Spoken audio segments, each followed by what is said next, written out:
Kawasan Pantai Ancol dipadati pengunjung di masa libur panjang. Pagi tadi lebih dari 5.000 pengunjung sudah memasuki kawasan Pantai Ancol. Di libur panjang kali ini Pantai Ancol menambah jam operasional yakni mulai pukul 6 pagi hingga pukul 10 malam. Terlihat pengunjung sudah mulai memadati Pantai Ancol sejak pagi hari. Meski demikian, pengelola Pantai Ancol menyebut membatasi jumlah pengunjung yakni hanya sebanyak 25% dari jumlah pengunjung di hari biasa sebelum pandemi. Selain itu, pengelola Ancol juga bekerja sama dengan Satpol PP untuk menertibkan pengunjung yang tidak mematuhi protokol kesehatan.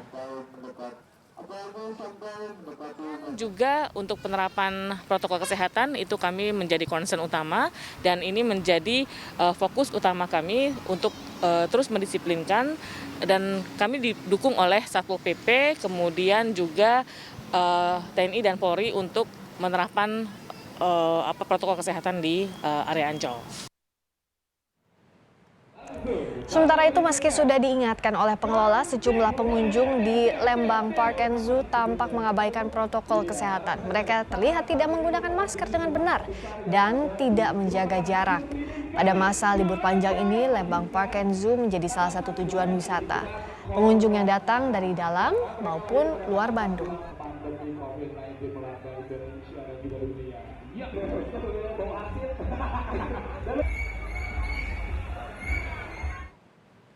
Sementara itu, pemerintah sudah merilis data penambahan kasus baru COVID-19 per hari ini sebanyak 2.897 kasus, menjadikan total kasus COVID-19 di Indonesia 406.945 orang.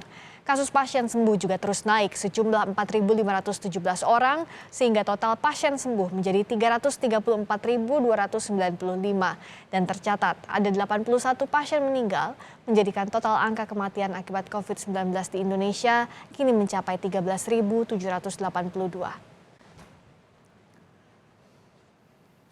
Saudara, lantas bagaimana ancaman penyebaran virus corona di tengah libur panjang? Kita akan bahasnya dengan epidemiolog Diki Budiman yang bergabung secara virtual. Selamat petang waktu Indonesia, Pak Diki. Selamat malam, Mbak Christian. Waktu sekali ya. Pak Diki, ini liburan panjang tadi kami sudah sampaikan di beberapa tempat ia membatasi jumlah pengunjung, ia menyediakan tempat cuci tangan, mengimbau untuk memakai masker. Ini cukup mencegah penyebaran COVID-19 secara luas di masa liburan ini menurut Anda? Memang untuk mencegah ya tentu ya tidak terlalu optimal ya, karena begini yang harus dipahami juga bahwa apa yang akan terjadi, resiko yang bisa terjadi tidak bisa lepas dari kondisi prevalensi atau status penyebaran COVID-19 itu yang ada di masyarakat. Yang kita tahu masih tinggi dan trennya meningkat. Ingat dunia saja minggu lalu itu peningkatan 2 juta itu terjadi seminggu loh, Mbak Christian. 2 juta kasus dalam 1 minggu. Bahkan kemarin 500.000 hanya dalam 1 hari. Ini adalah satu tren yang belum pernah terjadi dari sejak awal pandemi ini terjadi di Desember atau Januari awal tahun ini. Nah ini artinya ini secara tren global dan sebetulnya regional termasuk nasional juga dalam kondisi yang sangat-sangat serius dan mengkhawatirkan. Nah, apa yang terjadi di masyarakat ini, artinya prevalensi, tentu akan berimbas pada aktivitas-aktivitas dalam hal ini libur panjang ini. Jadi itulah sebabnya ya saya wajar bila misalnya Pak Presiden, kemudian beberapa petinggi di Republik merasa khawatir dengan adanya peningkatan. Nah, ini memang potensinya besar sekali dan kita tahu 2 kali kita libur panjang sebelumnya, itu selalu ada peningkatan. Dari mulai yang pertama pasca Lebaran, angka 1000-an itu dicapai 1 bulan setelahnya akibat pasca libur panjang Lebaran. Kemudian pasca hari ulang tahun kemerdekaan, angka 3000-an pertama juga tercapai 1 bulan setelah itu. Dan ini ya kita tidak berharap ya, tapi prediksi dari 1 bulan setelah ini bila kita tidak benar-benar ya mengetatkan 3M 3T ini, maka kita bisa menembus yang angka katakanlah 6.000 atau 7.000-an di 1 bulan kemudian. Jadi angka perubahan ini akan terlihat umumnya rata 1 bulan di banyak tempat termasuk Oke. di Indonesia. Itu terhitung masa inkubasi begitu ya, ada apa namanya, ada Betul. reaksi di dalam tubuh. Pak Diki, saya mau pertajam lagi, dalam Anda sebutkan tadi ada istilah prevalensi. Apa namanya, itu dalam arti bahwa saat ini masih banyak sekali yang mungkin saja positif di masyarakat, dan kalau mereka liburan dengan tidak taat protokol kesehatan berpotensi besar menularkan itu. Itu yang mau Pak Diki bilang? Betul sekali Mbak Christian. Jadi dengan tes positivity rate kita yang hampir 4 bulan ini di atas 14%, atau rata-rata di 14% secara nasional, walaupun Jakarta sekarang sudah mulai agak menurun tapi tetap masih belum ke 5%. Ini menunjukkan bahwa orang yang sakit COVID dan belum terdeteksi melalui testing, cakupan testing tracing ini masih cukup banyak. Dan ini artinya karena 80% adalah orang yang tidak bergejala, cukup bergejala misalnya biasanya pegal-pegal atau seperti flu, terus mereka liburan, ya itu potensi orang yang tidak bergejala maupun yang bergejala itu sama untuk menularkan.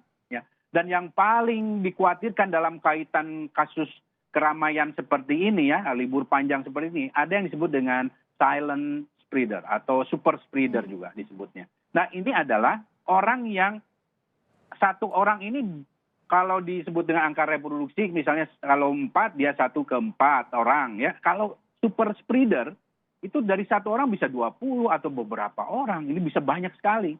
Dan yang paling mengkhawatirkan dari keramaian seperti ini, dari penularan super spreader ini, umumnya kasus yang terinfeksi pada orang yang memiliki comorbid itu akan sangat parah sekali. Penyakit penyerta ya?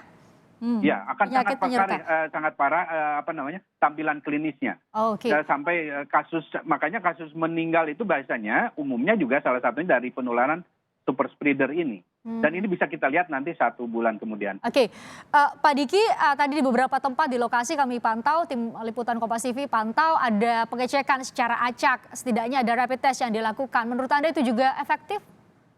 Kalau sifatnya rapid test antigen, ya tidak terlalu efektif tuh karena itu sifatnya sesaat, Mbak Christian. Karena kenapa? Karena apalagi kalau dia sudah di dalam, ya, dia sudah kemana-mana. Ketika dites ternyata dia positif, tapi syaratnya ini rapid test antigen ya.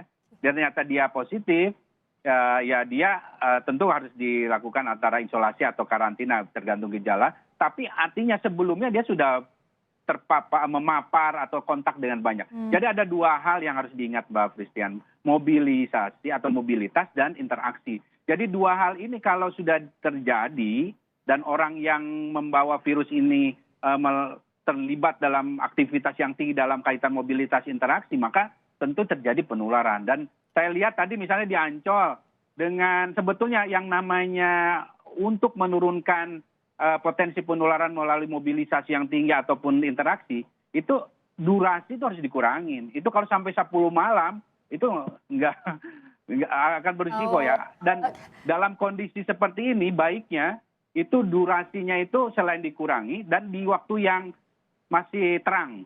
Ya. Karena apa? Karena gampang untuk melakukan monitoring ya. Dan kalau sudah gelap itu relatif ya kita namanya sudah situasi sudah tidak terlalu jelas sehingga akan sulit untuk melakukan pemantauan. Jadi saya himbau supaya durasinya dilakukan pada siang hari saja atau kalau paling tidak ketika ya maghrib lah begitu sampai. Ini penting untuk didengarkan oleh mungkin warga yang tengah berlibur, Pak Diki. Tadi satu ya saya catat, mungkin saya ulangi kembali untuk pemirsa bahwa sebaiknya di saat siang hari, di saat kita bisa melihat apakah orang di sekitar kita pakai masker apa enggak, kita masih bisa lihat tempat yang kita duduk bersih apa enggak. Kalau kita lihat juga di visual-visual paling banyak yang dikunjungi itu pantai, tempat yang hijau-hijau Pak Diki, karena mungkin sudah bosan beberapa bulan ini di rumah. Itu juga cukup membantu untuk mencegah jangan sampai kemudian tertular, setidaknya ada di outdoor begitu, di tempat terbuka begitu Pak Diki? Betul Mbak Presiden. Jadi ini tempat yang sifatnya terbuka tentu akan sangat mengurangi potensi risiko penularan. Namun sekali lagi jangan sampai kita lihat nih nggak pakai masker kan seperti ini di TV. Nah, jadi tetap walaupun di ruang terbuka dengan kita dengan kelompok keluarga yang kita kenal, tapi kita nggak tahu di sekitar kita ini ada yang bawa virus atau tidak. Jadi yang terkait 3M ini jangan sampai abai. Ingat bahwa kita ini juga melindungi diri kita dan termasuk ke keluarga kita. Dan dalam kaitan ini sekali lagi untuk masa liburan ini ya usahakan, nah misalnya seperti ini naik delman nih ya atau kuda ini ya pastikan orangnya itu adalah keluarga kita gitu. Jadi ketika misal naik wahana ya kalau ada orang lain jangan. Jadi ini kan ada wahana-wahana nih misalnya di Ancol atau di mana itu. Nah usahakan yang di dalam satu tempat yang apalagi kalau saya lupa jadi itu yang di dalam itu yang jalan itu. Nah itu harus utamakan orang yang dekat dengan kita itu adalah orang keluarga kita. Supaya gampang trace-nya begitu ya? Betul, dan juga meminimalisir risiko. Jangan kita dalam satu wahana yang apalagi berdekatan, tertutup lagi dengan orang asing. Itu hindari seperti itu. Itu satu lagi catatan dari Pak Diki untuk untuk warga yang mungkin saat ini tengah berlibur. Pak Diki satu hal lagi, biasanya juga misalnya ke restoran, saat makan harus buka masker. Itu potensi penularan juga patut diwaspadai, Pak Diki? Betul sekali. Ini proses waktu saat makan ini salah satu termasuk di kantor kan salah satu yang menjadi sumber penularan sehingga usahakan pilihlah restoran yang terbuka. Ya, jangan restoran yang tertutup, cari restoran yang sifatnya di alam ataupun dinding-dindingnya itu intinya sirkulasi ventilasinya yang bagus. Jadi juga mencil itu. Jadi bisa kita duduknya berjarak satu meja ke meja yang lain gitu ya. Betul. Usahakan sekali lagi hindari yang sifatnya prasmanan juga. Ya, hindari yang sifatnya prasmanan ya. Jadi karena nanti betul. Nanti ada berbagi centong, berbagi segala macam. Ini yang harus dihindari. Jadi lebih baik order yang memang makanan yang langsung di meja kita. Jangan yang sifatnya berbagi ya. Ini yang harus dihindari. Oke, itu yang harus dihindari. Ada beberapa hal yang semoga bisa membantu pemirsa yang mungkin saat ini tengah liburan dan menonton kita. Pak Diki, terima kasih. Betul. Diki Budiman, epidemiolog bergabung bersama kami dari Brisbane, Queensland, Australia. Terima kasih.